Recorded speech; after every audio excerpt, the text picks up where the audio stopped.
Most people fear the dark, but for George Lennon, the deeper and darker it got, the more alive he felt.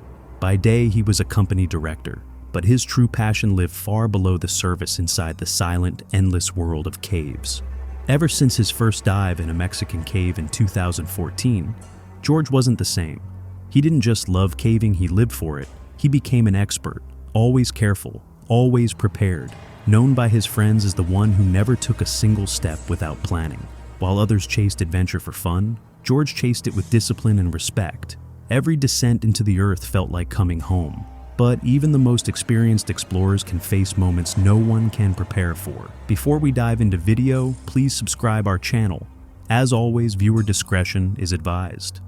It was November 6th, 2021, the day George and his two closest friends, Melissa and Mark, planned a new cave adventure.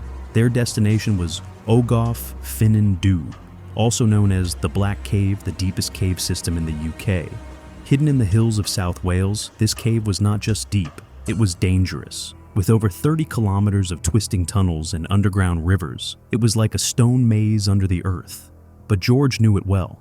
The plan was simple: explore the cave for 6 hours and return in time for a fireworks show that evening. As always, they checked every rope, map, and light before stepping in. The entrance was wet from morning rain, and the ground felt slippery. Still, the three friends moved forward, unaware that this familiar cave was about to test them like never before. As they moved deeper into the cave, something didn't feel right. The rain that had fallen all morning was now showing its effect. The cave walls were wet and shiny, making it harder to get a grip. The floor, once firm, had turned slick and dangerous. Still, the team stayed calm. Their steps were slow, careful, and practiced just like they had done many times before. But the deeper they went, the more the cave began to change. The air grew colder, the rocks more unstable, and the narrow passages tighter than usual. George noticed the warning signs. He paused, looked around, and made a decision. He turned to Melissa and Mark, and together they agreed it was too risky to continue.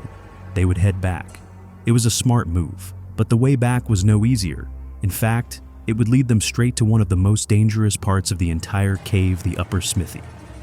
The Upper Smithy was known to every cave explorer, not for its beauty, but for its danger. It was a section filled with sharp drops, loose rocks, and narrow paths where one wrong step could end everything. Melissa and Mark crossed first, carefully placing each foot, holding on to the jagged walls. They made it to the other side and turned to watch George. He moved slowly, testing every step, just like he always did. But then, without warning, the ground beneath him gave way. A thin layer of rock had been hiding a deep hole. It collapsed, and George fell straight down nearly 30 feet. The sound of his body hitting the rock below was sickening. He lay there, twisted and bleeding, unable to move. His jaw was shattered, his leg broken, ribs cracked, and blood pouring from his face. In that dark, silent pit, George was alive, but barely. And he was completely alone.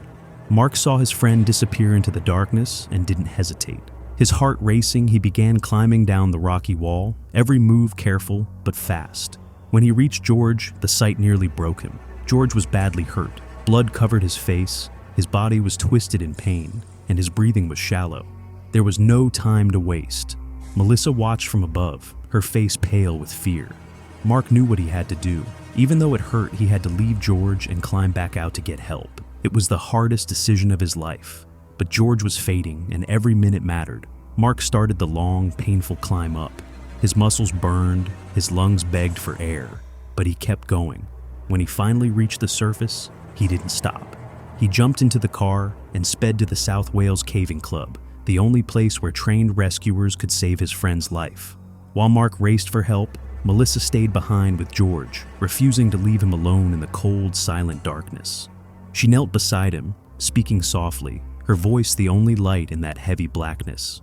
George was slipping in and out of consciousness. His face was pale, his lips shaking, and his body trembling from pain and shock. Every few minutes he moaned or gasped, fighting to stay awake. Melissa held his hand and kept talking about memories, hope, and how help was on the way. The cave around them felt endless, pressing in with its cold silence. But she didn't let go.